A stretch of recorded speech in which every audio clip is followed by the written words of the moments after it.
You probably clicked on this video because you're just sick and tired of playing that first position of both the minor pentatonic and the major pentatonic. And you also just feel so stuck in those positions. So you probably know this scale,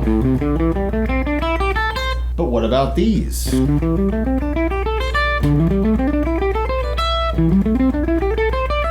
Okay, maybe you do know those, but can you blend them together seamlessly like a pro? If not, all good. You stumbled upon the right video. We're gonna go over how to actually break out of these pentatonic positions that you hear tons of people talk about all the time. We'll go over how to practice and get used to those other positions that you may not use as much, how to blend them all together, and with practice, you'll be ripping leads in no time. My name is Matt Kelly. This is your weekly guitar tip fix. Let's dive right in. So as you may know, there are 5 positions of either the major or minor pentatonic. Now that may seem like a lot to learn. That sounds like 10 scales, right? 5 for minor and 5 for major. Not at all, actually. All 5 of those positions can be shared with both major and minor. For example, if we start on the minor pentatonic in, let's say, A, we would start with that first position.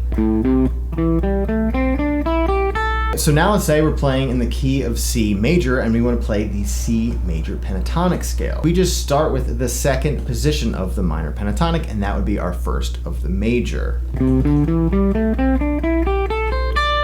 Now me personally, and how I've always viewed them, was just through the minor pentatonic. And when you know your relative majors and minors, it's sort of easier to just mesh them together for me. Now if that is confusing to you, a little side note, I am opening up some private lesson spots again, where we can learn more about this or anything else that you want to learn to become a much better and proficient guitar player. So if you want to learn more, please shoot me an email. Let's get right back into the video. Now, I'm not gonna waste too much time of just going over all 5 of the pentatonic positions. It's actually something that you'll be able to do pretty easily. There's a PDF in the description if you wanna check that out. So I'm gonna move forward just assuming that you know those 5 positions. The biggest problem to come from the pentatonic scale, especially the first position, is that a lot of us get so stuck in this little box position when we're just starting out to learn. Now, the one thing that I've taught all of my students that have completely helped them with this issue, it's by combining all of the 5 pentatonic shapes by a per string or a per string set basis. Now, what am I even talking about, string set? In this example, a string set will just be 2 strings. So that could be the B string and high E string,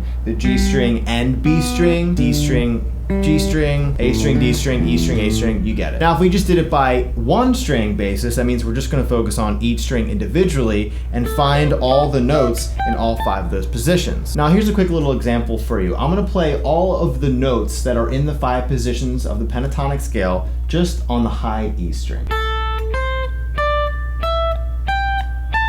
So now I'm sort of getting a better view horizontally about where all these notes are. Now, once I sort of move around the neck, I try to take a mental note of what position that I'm sort of in. For example, when I'm playing, I know that I'm in the first position. When I play to this note, I'm like, all right, I'm teetering on the 2nd, 3rd position. I'm kind of in the 3rd to 4th position, 4th to 5th position area, and of course the 5th. Now when you do this with each string, it really gives you a much better understanding of where it is horizontally for the whole scale. So do this for every string. Now that's a great first start to this, but it still might be a little hard to sort of blend them together when you're soloing. But what I was talking about earlier is a string set where we can now combine strings and do this with all those. So let's use string set B and high E string, for example. And how I'll actually do this is by per the end of each of these pentatonic shapes, so like this.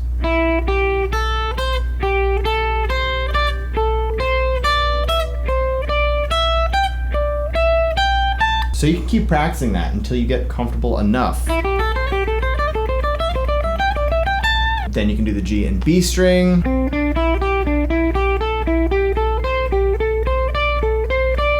Now the whole point of this is actually to work your brain and really think and find where these notes are in all 5 positions. And you can do this in a bunch of different ways. You can really focus on your ear, because eventually you'll just get used to hearing the sound of the pentatonic and those 5 notes, A, C, D, E, and G.